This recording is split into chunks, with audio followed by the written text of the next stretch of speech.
Assalamualaikum warahmatullahi wabarakatuh. Ashama harka fuuni kabajamtootaa fi hordoftoota Oromoo App.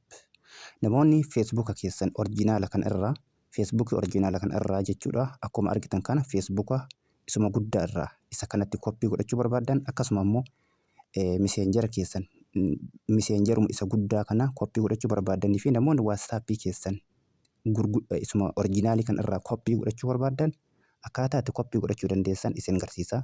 Haga dhuma barnoota kanatti nafana tura daqiiqaa muraasa keessatti isin agarsiisa isin tursiisu. Jalqabarra wanni isin gochuu qabdanii sitiingii bilbila keessanii kan irra yeroo tokkoof ni seentanii jechuudha. Bilbilli kamiinuu ni qaba waan ta'eef.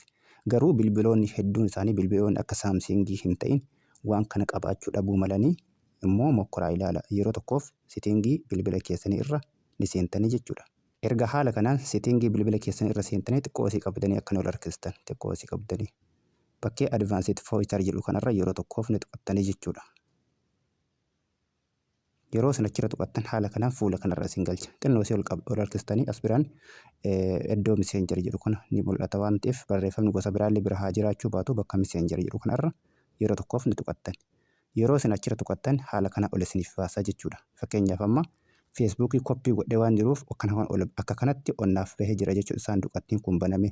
Fakkeenyaaf amma messenger koppii godhachuu barbaadan asuma biraan ni jirti jechuudha. Kun saanduqattiin tun iddoo saanduqattii kanarra yeroo tokkoof ni tuqattanii sanaan booda jala kanatti kansilii fi install kan jedhu isiniif baha. Bakka install jedhu kanarra tuqachuudhaan kallattimaan gubbaarratti akka kanatti saanduqattiin isaa kun ol banamaa jechuudha.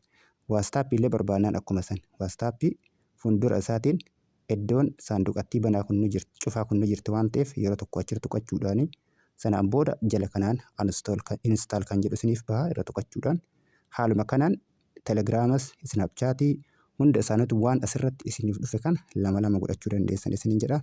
Irraa fayyadamaa barnoota gaarii turtii gaarii nagahannaa tura.